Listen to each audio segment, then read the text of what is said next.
everybody! Thank you so much for watching this video. In this video today, I'm going to really work through with you how to dye with butterfly snap pea, or sometimes it's just called butterfly pea. Butterfly snap pea, butterfly pea, I believe there's some even different names that this plant can be called. I've read about this plant being grown in India and Mongolia. So I've actually heard about this plant being grown in multiple different places, but I am here in Los Angeles, California, and growing these butterfly snap pea. You can see the blue flower. I've been growing these really beautiful plants for over a year now in Los Angeles.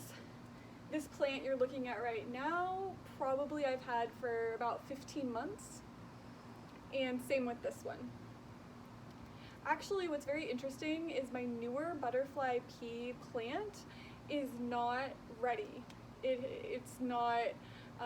hasn't had any flowers yet, so I don't know if that's a normal thing with butterfly pea plants, that it takes over a year for them to produce flower. So in this video, we are going to be dyeing fabric with butterfly pea. And so this is a piece of fabric. This is just the fabric that we are going to use in this video. It's not a very large piece of fabric, and that's because I don't have a super great amount of dried butterfly snap pea to dye with. So I didn't want to pick too big of a piece of fabric. You saw that. This is our piece of fabric that we're going to be dyeing. This is a fabric that I've already dyed, and you can check out my video on YouTube where I talk about using soy milk as a mordant. The purpose of the soy milk is to prepare it to be dyed. So this is fabric that did go through that whole soy milk process, and you can watch my other video about how to mordant fabric to learn more about that. And I do plan on eventually making another video about preparing fabric. But for this video, it's not actually about preparing the fabric. You can buy fabric, by the way, that is prepared to be dyed. You can get fabric that hasn't been treated with any sizing, tells you that it doesn't have any sizing, it doesn't have that extra stuff added in, which is why you would need to score the fabric. So again, I talk about scoring in my previous video about mordanting with soy milk, or using soy milk as a fixative. So this is the piece of fabric that I have, and yes, it's gone through, it's organic fabric. I did score it. You can see the other video from me talking about it. I think I scored this one for half an hour with soda ash.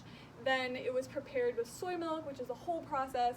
Go ahead and check out that video. This fabric was actually dyed with rose hips and hibiscus. So what I'm going to be doing though is I'm going to be using butterfly pea to dye this fabric even more. Butterfly pea, these blue flowers, will turn fabric blue. So I'm hoping that I can get this already pink fabric to be purple, which I think is really cool.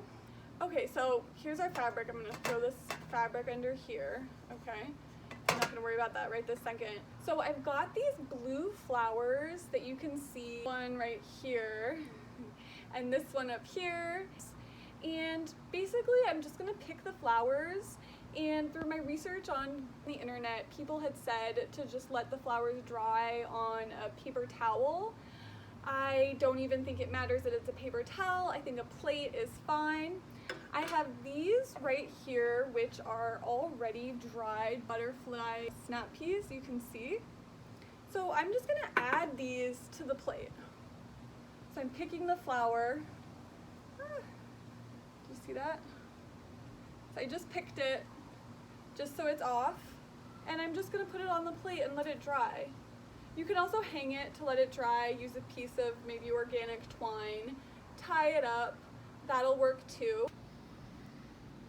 Okay, so these are the butterfly peas. As you can see, I added these three, and I added them to these ones which are already dry. Okay. You take the butterfly pea and you take it out of its pod. So as you can see, it's a flower, and it was that blue flower that you saw. So what we're gonna do now is we're gonna detach the flower from the pod, and I'm just pulling on it and just taking off the pod part, throwing them over here. I'm gonna throw that away. Now I just have the flower. I decided to do this instead of just having the blue part because since this whole part is part of the flower and it is kind of yellowy, it just makes sense for me, I think, to include that in the dye pot. So there's another one. So this is all I'm doing is just separating the flower from the pod that it comes in. So this part is all going to be put into the tea bag. This is all the flower of the butterfly pea. These are the pods that the flowers were in that I took out and are not going to be included in the dye pot, although look, that's some blue, so I want to keep that. Anything that's blue means it has the dye, so I want to keep that. Okay, I have now discarded the seeming pods that the flowers came in. Now I just have the flowers right here. And this is actually 26 flowers. I know it doesn't look like a lot. Okay, so now I have this open. This is the tea bag. I'm just choosing to use a tea bag for this. I've done this before with dyeing with hibiscus, with rose hips, using the tea bag. You can start to see just some of the blue dye. It's so exciting. Oh my gosh. Wow, this is incredible. It's not very much right now, but you can definitely see it, huh? And I'm gonna let it just stay in there, and I'm gonna give it some more time. Okay, so 1 minute later, oh my gosh, look. Look.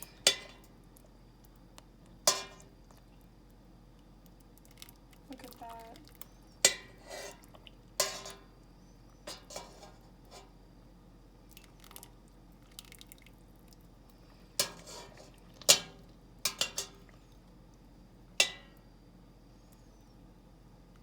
Look, that's dye. So I've had a change of heart. I was actually going to let the water go ahead and go to room temperature before I added in the fabric. But now I've decided, you know what, it's gonna be hard. You know what, it's gonna be difficult to heat it up again. I am going to just go ahead and add in the fabric. Okay. So I only have had it in there for about maybe 10 minutes. And I am just adding in the fabric. Just gonna use the back of a fork. Definitely when you do fabric dyeing, you don't want fabric bunching up because you want to make sure that the fabric is evenly dyed unless you're doing some type of interesting tie-dye where you want it to be looking a certain way. And I'm just gonna leave the tea bag in there. I think in a minute or two, I'm gonna try to move around the tea bag to just see if I can really get even more of that dye out. And I might add a bit more water that has been boiling in a bit when this water starts to really cool off. Okay. So this fabric is definitely not immediately changing color, huh? But I'll have a before and after to show. And this I'm definitely gonna let sit here now for a long time. Now until the water becomes room temperature. Or actually, well, let's see. I'm gonna leave it like this for at least 5 minutes. Okay, so this is the butterfly pea. And up until now, this is how much I've used. I'm actually gonna go ahead and mix this up. Gonna stir it to try to make it so that any of the dye that might be in the middle or anything is going to be used. Also, this isn't really the best tool. I should have gotten a wooden tool because this can actually heat up just a bit. And so I want to give that advice to people that are gonna try anything like this. A wooden spoon definitely would have been better, and again, just be really careful around hot things and boiling water. Okay, so I'm going to be adding blueberries. I still have the butterfly pea in here, but as you can see, it's mostly green, and all of that blue dye has been used, but now I just added these blueberries. I'm gonna fill it all the way up, and I'm gonna put this back in, and now the water will be boiling.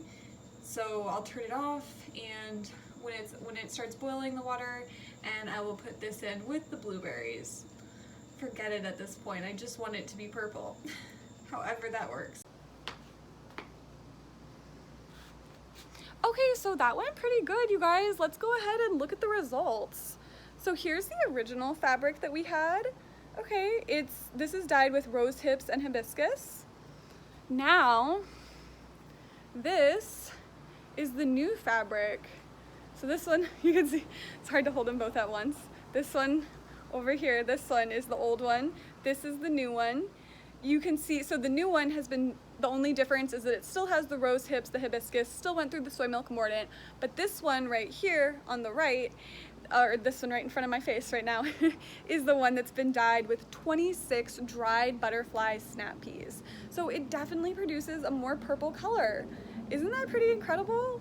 So, you know, I wish I had had 100 dried butterfly pea flowers. I think it would have been a more intense dye, which would have been fun. But I have to say that I see the result. So I think that's pretty cool. I'm definitely gonna be making more dye videos for you guys. So stay tuned, check out my channel, Fashion and Fortunes. And thanks so much for watching.